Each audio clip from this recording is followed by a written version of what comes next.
అప్పు నిన్ను అందలం ఎక్కిస్తుంది ఎప్పుడు నువ్వు కరెక్ట్గా తీర్చినప్పుడు. అదే తీర్చకపోతే నిన్ను అది అధోపాలు చేస్తుంది. అర్థమైందా? సో ఇప్పుడు మనం చెప్పబోయే టాపిక్ ఏమందంటే, మీరు లోన్ తీసుకున్నారు, కరెక్ట్గా కట్టారు, లోన్ క్లోజింగ్ టైం వచ్చింది, అప్పుడు మీరు ఏం చేయాలి? ఇవి తెలుసుకునే ముందు నేను MK Shankar, welcome to our channel Shankar's advisory.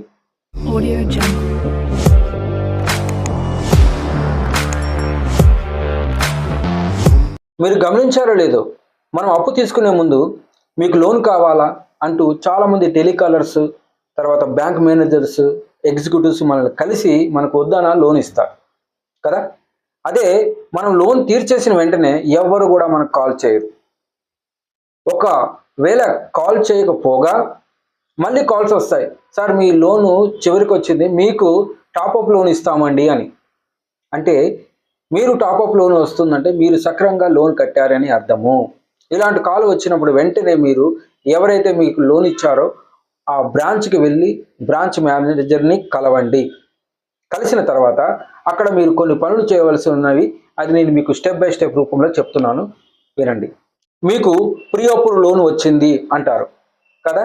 వెళ్ళిన వెంటనే ఇంతకుముందు మీరు ఎంత లోన్ తీసుకున్నారు, దానికి రేట్ ఆఫ్ ఇంట్రెస్ట్ ఎంత కట్టారు, ఇప్పుడు మీరు ఇచ్చే లోన్ ఎంత రేట్ ఆఫ్ ఇంట్రెస్ట్ అని మీరు బ్రాంచ్ మేనేజర్ అడగండి. తను చెప్పాడు అనుకోండి, మీరు బార్గెన్ చేయండి. ఇంతకు ముందు మీకు 18% ఇస్తే ఇప్పుడు 12% అడగండి, ఎందుకంటే 6% తగ్గుతుంది. ఇలా చేయడం వల్ల మీరు మీ యొక్క లోన్ బర్డెన్ను తగ్గించుకున్నట్టు అవుతుంది. అంటే ఇంతకుముందు ఎక్స్ట్రా కట్టారు కదా, అది ఇప్పుడు తగ్గుతుంది.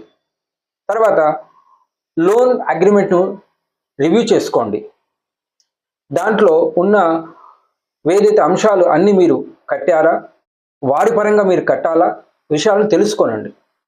రెండో పాయింట్, ఈఎంఐస్ అన్నీ కరెక్ట్గా బ్యాంకు ద్వారా చెల్లింపులు జరిగాయా, లేక ఎవరైనా మధ్యవర్తి వచ్చి మీ దగ్గర నుండి డబ్బు కలెక్షన్ చేసి అది బ్యాంకు కట్టాడా లేదో కూడా చూసుకోండి.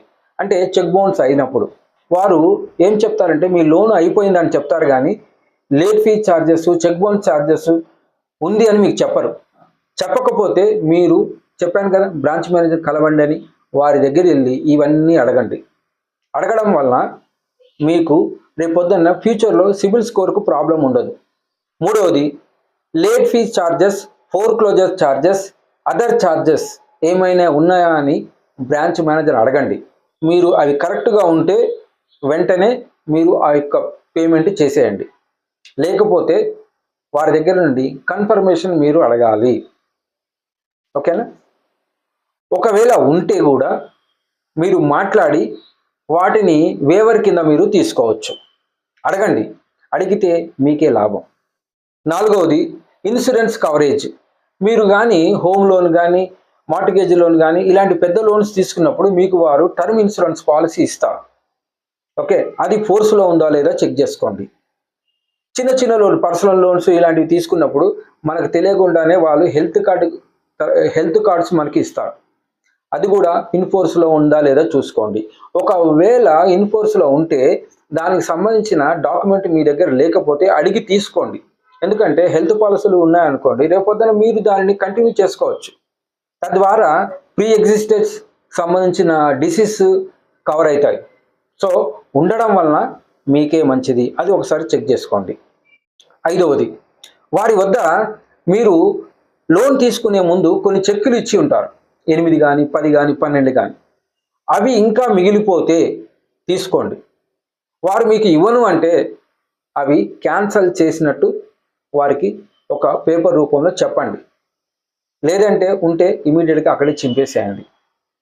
లేదంటే వాటిని వారు మిస్యూజ్ చేసే అవకాశం ఉంది. ఆరోది, మీరు మీ దగ్గర లోన్ స్టేట్మెంట్ ఉంటే ఓకే, లేదంటే బ్రాంచ్ మేనేజర్ లోన్ స్టేట్మెంట్ అడగండి. దానిలో ప్రతిదీ కనబడుతుంది. వారి దగ్గర వెళ్ళి తీసుకుంటే ఫ్రీగా దొరుకుతుంది. అదే మీరు వెళ్ళారనుకోండి, ఫీజు కట్టమంటారు. పని వారి దగ్గరే తీసుకోండి, ఫ్రీగా వచ్చేస్తుంది. దానిలో మొత్తము మీరు ఒకసారి రివ్యూ చేసుకొని ఏమైనా ప్రాబ్లమ్స్ ఉంటే మీరు వారితో చర్చించవచ్చు. ఏడవది, ఎన్ఓసి, నో అబ్జెక్షన్ సర్టిఫికేట్. ఇది మీరు తీసుకోవాలి. ఎందుకంటే మీ మీద ఎటువంటి బర్డన్ లేనట్టుగా వారి దగ్గర నుండి మీరు తీసుకోవాలి. 8వది, ఏదైతే మీ దగ్గర ఎన్ఓసి ఉందో దానిని మీరు ఫైలప్ చేసుకోవాలి. దాని తర్వాత ఫ్యూచర్లో మీకు లోన్ రావాలి అంటే కంపల్సరీ ఐటీ రిటర్న్ మీరు ఫైలింగ్ చేయాలి, అది కూడా ఫైలప్ చేసుకోవాలి. తర్వాత బిజినెస్కి సంబంధించిన వ్యక్తి అయితే మీ దగ్గర లేబర్ లైసెన్స్ కానీ, ఉద్యమ రిజిస్ట్రేషన్ కానీ, ఎనీథింగ్, ఫుడ్ లైసెన్స్ కానీ ఇలా ఉంటాయి. వాటినన్నీ మీరు ప్రతి సంవత్సరం రెన్యువల్ చేసుకోవాలి. రెన్యువల్ చేసుకోకపోతే ఫ్యూచర్ లోన్స్లు మీకు రావు. ఎందుకంటే ఒకవేళ ఇచ్చినా రేట్ ఆఫ్ ఇంట్రెస్ట్ మీకు ఎక్కువ ఇస్తారు. సిబిల్ స్కోరు మానిటర్ చేయాలి. అంటే మీకు లోన్ అయిపోయిన తర్వాత ఒక 15 రోజుల తర్వాత మీరు ఎన్ఓసి వచ్చిన తర్వాత మీరు మీ యొక్క సిబిల్ స్కోర్ తీసుకొని అది మీరు తీసుకున్న లోన్ నెంబర్తో సిబిల్ స్కోర్లో ఎట్లా రిఫ్లెక్ట్ అవుతుంది అంటే ఇంకా మీరు కట్టాలని ఉందా, అకౌంట్ క్లోజ్ అయిందా, లేక యాక్టివ్లో ఉందా, ఇది చెక్ చేసుకోండి. అవుట్ స్టాండింగ్ ఏమైనా కట్టాలని ఉందా ఒకసారి చెక్ చేసుకోండి. ఇవి చేయడం వలన మీకు ఫ్యూచర్లో మీరు ఇప్పుడు తీసుకున్న లోన్ కన్నా ఇంకా తక్కువ రేట్ ఆఫ్ ఇంట్రెస్ట్తో ఎక్కువ లోన్ మీకు వస్తుంది. సో కాబట్టి మీరు లోన్ అయిపోయిన తర్వాత అయిపోయింది కదా అని చెప్పి మీరు పట్టించుకోకపోతే మళ్ళీ మీరు ఒకసారి లోన్కి వెళ్ళినప్పుడు రూపాయి చాలండి, రూపాయి చాలు. ₹1,00,000 కట్టకున్నా రూపాయి కట్టకున్నా ఒకటే ఎఫెక్టు. గుర్తుపెట్టుకోండి, ₹1,00,000 ఉన్నా రూపాయి ఉన్నా ఒకటే ఎఫెక్ట్. అది సిబిల్లో మైనస్ లానే కనబడుతుంది. దీని ద్వారా ఎంటైర్గా నీకు రేట్ ఆఫ్ ఇంట్రెస్ట్ పెరుగుతుంది. కాబట్టి కొన్ని విషయాలు మీరు మిమ్మల్ని అప్డేట్ చేసుకోవాలి. మీరు చేసుకోకపోతే మీ దగ్గర ఒక పిఏని పెట్టుకోండి. మేము చెప్తుంటాం ఏమని, ఎగ్జిక్యూటివ్ ఉండాలని, లైక్ అన్ని పనులకు మనకు హెల్ప్ చేసే ఒక కౌన్సిలర్ ఉండాలని. అలాంటి వ్యక్తిని మీరు ఏర్పాటు చేసుకోండి.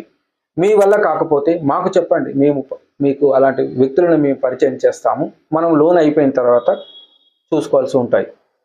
కాబట్టి ఈ వీడియో మీకు నచ్చినట్లయితే లైక్ చేయండి, షేర్ చేయండి, కామెంట్ చేయండి. వ్యక్తిగత అభివృద్ధి దేశాభివృద్ధి.